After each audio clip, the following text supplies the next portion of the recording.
It finally happened, folks. After several news updates being quite negative on the chef, we finally have some really good news. The TTCF is going to acquire 2 new facilities that are going to open up new potential markets for them. And the really big thing here is that they're expecting a revenue of about $200 million just from those facilities alone. That is the focus today on the PlantStock channel. But we're also going to finish it off with talking about what kind of potentials we can see in their ongoing future, especially related to these 2 new facilities that could actually open up a whole different sector, which is the Latin American sector. Now, if we haven't met yet, my name is Jesse, and on this channel, we focus on plant-based companies like TTCF, Beyond Meat, and the Very Good Food Company, to name a few. And if you want to be part of it, make sure to subscribe and don't forget that bell button. And I would really appreciate an early thumbs up, since it does help spread the message of the channel. Thank you guys, I truly appreciate your help. And as always, let's just take a look at the stock chart, ticker symbol TTCF. When the news came out yesterday, it actually started moving out finally.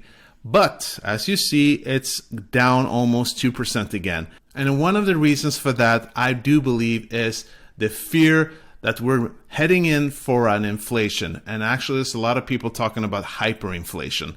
So people are really nervous right now, especially when it comes to investing in SPACs. They would probably rather go into a value company at this moment. Not me personally, but I do understand the sentiment. So I think that's partly what we're looking at right now. But also, we know it's a really high short when it comes to this company. So what is the actual news then? Well, it came out yesterday that they actually entered into agreements to acquire New Mexico Food Distributors, Inc. and Carson Tortilla Factory, LLC. And this is a move that's going to cost them about $35 million in cash. I would say a pretty cheap price of getting 2 facilities. And this means obviously that they have a potential now to move into new markets. We're going to talk more about that, so stay tuned. But this facility that's also called Foods of New Mexico, what they basically do is Mexican food, which is quesadillas, burritos, and other handheld items and sauces as well.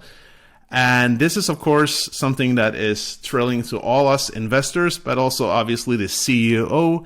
And he sees the potentials here for capitalizing on the $20 billion Hispanic Southwest food sector and beyond. And also they'll be addressing the $1 billion frozen Mexican food category once this transaction is happening. And this is actually something that's already going to be finished now in May, which is really fast. Usually it takes a lot longer to get those transactions going.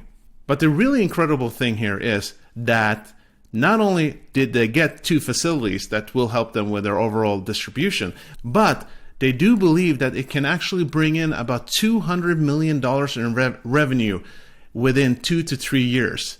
And that's another $200 million in revenue per year. I mean, that's really amazing. I mean, considering that actually their 2020 annual report was about $148 million, about 150 then. And now, just from these facilities alone would be another 200. So incredibly news. And Sam's daughter, Sari Galletti, obviously thrilled about this. As she states here, we see an opportunity to introduce nostalgic innovation into plant-based food space, and we believe we can leverage Foods of New Mexico's manufacturing capabilities to do so. So basically, they can go in and start using their capabilities already, can probably be using their ongoing market, the people they actually work with already. So that's also something I really like. It kind of reminds me of Good Natured Foods, which basically acquires companies and then actually uses the same market, the same customers, so they don't really have to change anything except the kind of products they use. And we'll be seeing the same thing here as well, because I'm guessing it wasn't only plant-based. And here it's plant-based, not 100% vegan, everything as we know as of yet, but it's plant-based nonetheless. And what I find really interesting is here that they are mentioning again here more that they've done before, that they are planning to actually move beyond only selling frozen foods. They're talking about ambience, meaning different food categories, which is really exciting. And they're also mentioning going into refrigerated foods, snacks of different kinds, and we'll see as we move on. But I do think this sounds really good. But another thing that is also amazing is that they're talking about their revenue update. As most of you probably knew, they were expecting about $222 million for 2021, but actually, as they've been working so far, they do expect now around 235 to 242 million, which would be an increase of about 58 to 63% compared to 2020. Amazing numbers, and something we want to see in a disruptive growth company like Tattoo Chef is. I really love that.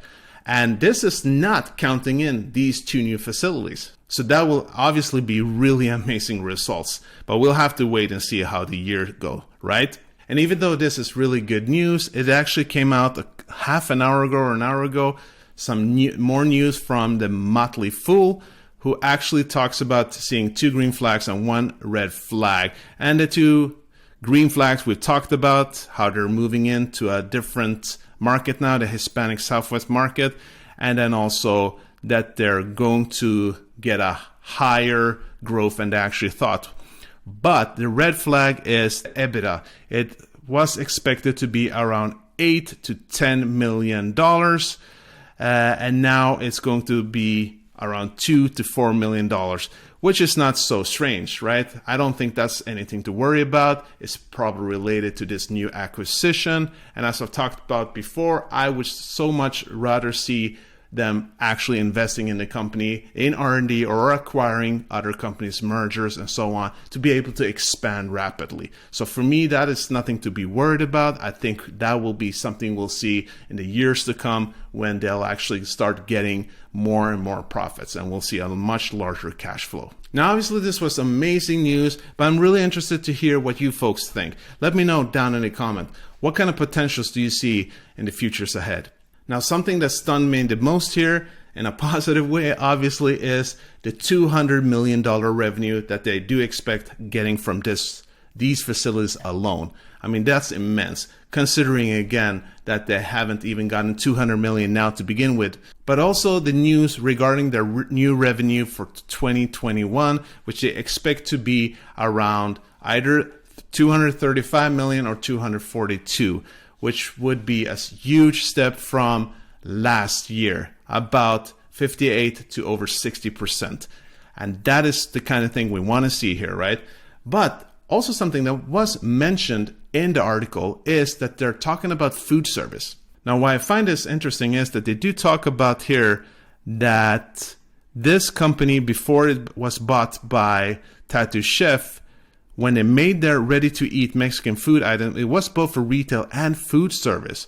So that might be a possibility then for Tattoo Chef to keep that going, right? And moving into the food service business. And we have to ask ourselves then, what does that mean? Would that mean that they would continue delivering food, their plant-based versions, to the local areas, the cafes, maybe restaurants? And could that mean that they could move that business onto a national level, which would mean a greater brand awareness, not to say larger revenues, of course. And I think that's kind of cool when I start thinking like you go to a restaurant in the US in the future and you want to order a burger and you ask for the Tattoo Chef burger. I think that's amazing news. So I really want to see, and I hope we'll get updated on that. I also liked, as they stated in the article, and I've talked about it before, but now it was more evident that they're moving into different food categories, right? Like ambient foods, moving away from not only selling now in the frozen food section, but maybe a refrigerated section, moving into snacks, who knows, beverages. So I'm really looking forward to that because that's going to open up, obviously, a huge market for them. But something I haven't heard about anyone talking about as of yet since this news came out yesterday is the Latin market possibility, which I think is huge because this is a company that created Latin specific foods, right? Latin American specific food. And I'm considering then the potentials only in the US to begin with. it's about 60 million people, Americans, who have a Latin heritage, right? I mean, we're talking about burritos, tacos, empanadas, tortillas, rice and potato dishes. I mean, the sky's the limit when it comes to plant-based food in South America and Latin America. And then we have Latin American potential, right? I mean, that's 650 million people there. And most people don't know, maybe, when it comes to the history of Latin American people, but the ordinary working class people, and I think also to some extent middle class people, historically, that's been a people that, sure, most people, most cultures have always had some kind of meat, but a lot of these cultures, including Latin American cultures, is that a huge part of their food and their dishes used to be plant-based food. And it still is to this day. It's a lot of beans, lentils, lentejas, right? And then you have rice dishes with those, and it's a lot of breads, as we talked about. I think the sky's the limit there, really. And that's something I'm wondering if anyone else is considering, because that could be huge. Folks, let me know down in the comments. Do you see any potentials there by entering the Latino markets? Because I do see that as being a huge thing. So this takes me to the end here, but it gets me to think about the stock price. As you know, I just recently made a stock prediction video on this company. Take a look at here, where I talked about that I see in 5 to 10 years that this company could go over $100 in stock price, if not even higher, towards 200 maybe. We'll have to wait and see, but at the very least around $100, $120 to $150.